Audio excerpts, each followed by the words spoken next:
नमस्कार, मेरा नाम ज्ञानेश्वर है और आपने देखना शुरू किया है लाइव सिटीज। देखिए, मैं दिल्ली में हूं और दिल्ली में बिहार को लेकर हलचल है। बंगाल की खबर तो है ही, और बिहार में क्या, तो देखिए, दिल्ली नीतीश कुमार के इस्तीफे की तारीख को निकाल रहा है। अभी मुख्यमंत्री के इस्तीफे की तारीख को नहीं निकाल रहा है, लेकिन हां, आगे इस्तीफा होगा। मुख्यमंत्री के पद से वह शायद अप्रैल महीने में इस्तीफा दें। आपको पता है कि नीतीश कुमार कल 16 मार्च को राज्यसभा के सदस्य निर्वाचित हो गए।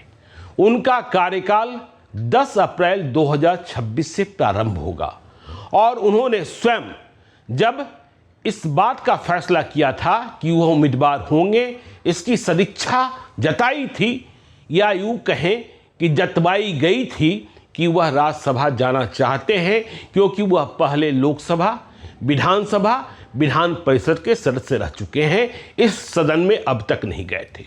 तो देखिए, वह राज्यसभा के सदस्य निर्वाचित हो गए, अभी बिहार विधान परिषद के सदस्य हैं।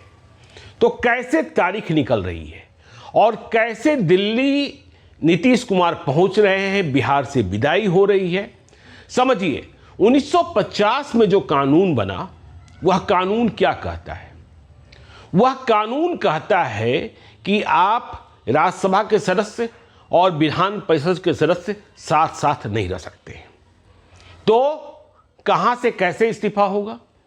तो नियम यह कहता है कि कार्यकाल प्रारंभ होने की तारीख नहीं, मतलब 10 अप्रैल 2026 नहीं, 1950 में बना कानून है।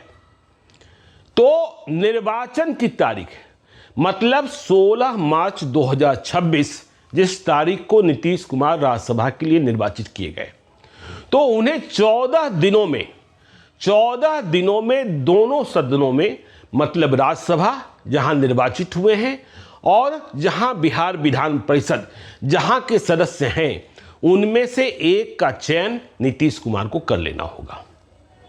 तो चयन राज्यसभा का करते हैं तो उन्हें 30 मार्च तक बिहार विधान परिषद की सदस्यता से इस्तीफा दे देना होगा।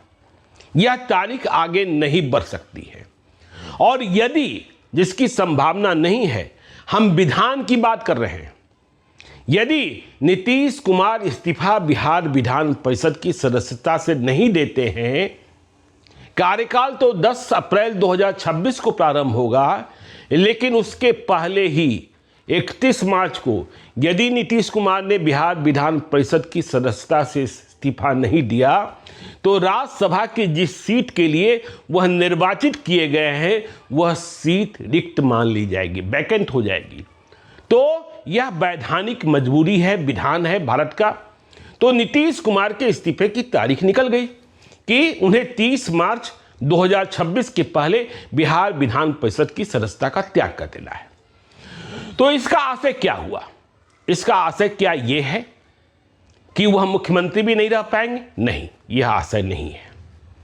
इस पर फैसला लेने के लिए नीतीश कुमार के पास वक्त होगा, लेकिन नैतिकता के आधार पर इस बात की संभावना भी आप व्यक्त कर सकते हैं कि जब वह बिहार विधान परिषद की सदस्यता से इस्तीफा देंगे, तब वे मुख्यमंत्री के पद से भी इस्तीफा दे दें। नैतिकता की बात कर रहा हूं।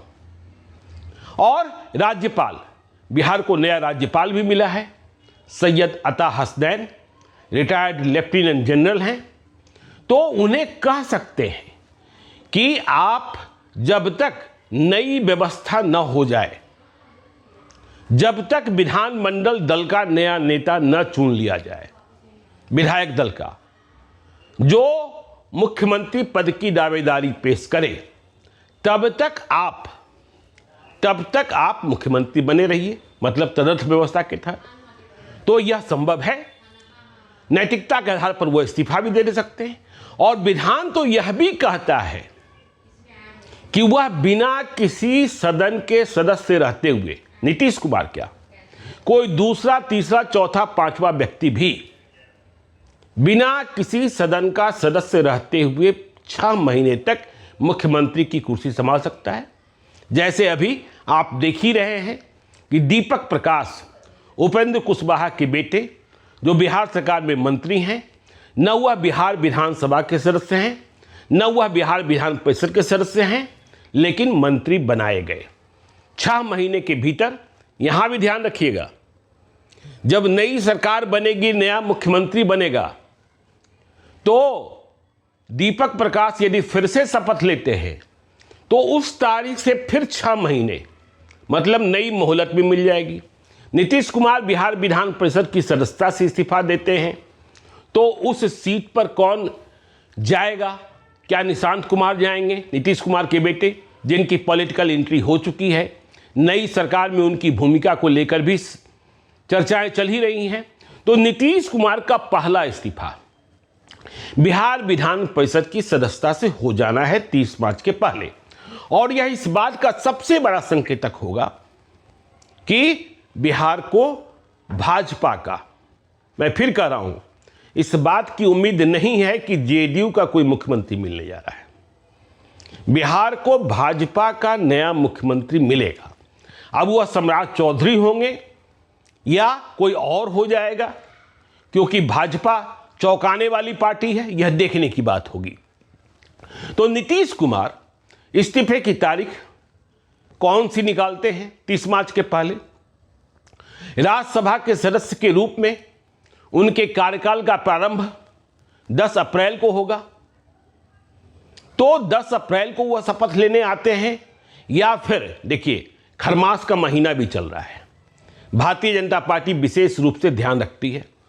यदि भारतीय जनता पार्टी ने यह फैसला किया कि खरमास के बाद ही बिहार में सत्ता परिवर्तन, तो यह संभव है कि नीतीश कुमार इस्तीफा दिए रहें, तदर्थ व्यवस्था में रहें, खरमास खत्म हो और उसके बाद देखिए, अब जब नीतीश कुमार इस्तीफा देंगे तो जेडीयू विधायक दल का नेता भी चुना जाएगा, विधानमंडल दल का नेता भी चुना जाएगा, क्योंकि अभी नीतीश कुमार जेडीयू के विधायक दल के नेता हैं, विधानमंडल दल के नेता हैं और एनडीए के भी विधानमंडल दल के नेता हैं। इसी नाते हुए बिहार के मुख्यमंत्री हैं। इसलिए जो नया मुख्यमंत्री बनेगा, देखिए सम्राट चौधरी बनेंगे तो वह भाजपा विधायक दल के नेता हैं। यदि कोई परिवर्तन न करना हो तो फिर कोई जरूरत नहीं होगी, लेकिन फिर वह एनडीए विधानमंडल दल के नेता होंगे, मतलब जेडीयू के भी विधायकों के नेता होंगे, आरएलएम के विधायकों के नेता होंगे, एलजेपीआर के विधायकों के नेता होंगे, हम पार्टी के विधायकों के नेता होंगे। तो दिल्ली ने नीतीश कुमार के इस्तीफे की तारीख निकाल दी है, और यह वीडियो इसलिए आवश्यक था क्योंकि बहुत लोग यह समझ रहे थे कि जब नीतीश कुमार राज्यसभा में अपना कार्यकाल प्रारंभ कर देंगे, उनका कार्यकाल प्रारंभ हो जाएगा 10 अप्रैल 2026 को, तो फिर 15 दिन, 14 दिन नहीं, 14 दिन निर्वाचन की तारीख से 1950 का विधान कहता है। इसलिए इस्तीफे की तारीख निकल चुकी है और यह तारीख 30 मार्च 2026 के पहले की है। नीतीश कुमार आपको पता ही है, इफ्तार पार्टी भी देते रहे हैं, इस बार भी दे रहे हैं और लगातार सक्रिय बने हुए हैं। कल जब चुनाव हो रहा था तब भी नीतीश कुमार पटना में समाहरणालय जहां निर्माण कार्य चल रहा है वहां निरीक्षण को चले गए थे। वह जीत का सर्टिफिकेट लेने भी स्वयं नहीं गए थे। आज उन्हें जीत का सर्टिफिकेट, राज्यसभा का सदस्य निर्वाचित होने का सर्टिफिकेट जेडीयू के कार्यकारी अध्यक्ष संजय कुमार झा जिन्होंने प्राप्त किया था, उन्होंने जाकर नीतीश कुमार को भेंट किया। साथ में संजय गांधी भी रहे। इस बीच यह भी खबर है आपको कि जेडीयू की राष्ट्रीय कार्य समिति की बैठक हो रही है। बिहार प्रदेश को नया अध्यक्ष फिर से उमेश कुशवाहा के रूप में मिला है, निर्वाचित हुए हैं। उनके खिलाफ किसी दूसरे ने नामांकन का पर्चा नहीं भरा था। अब राष्ट्रीय कार्य समिति की बैठक में नीतीश कुमार पर नजर रहेगी। नीतीश कुमार फिर से अध्यक्ष बनेंगे, मुझे इसी बात की उम्मीद लगती है। जेडीयू कार्यकारी अध्यक्ष संजय कुमार झा की भूमिका का भी पता चल जाएगा, क्योंकि दिल्ली में इस बात का भी पता करना है कि हरिवंश नारायण जो राज्यसभा के उपसभापति हैं, जेडीयू के एमपी हैं, अभी 9 अप्रैल 2026 तक कार्यकाल है, वहां जो रिक्ति होने वाली है, उन्हें टिकट दिया नहीं गया। उस उपसभापति की कुर्सी की दावेदारी जेडीयू करती हुई नहीं दिखाई पड़ रही है।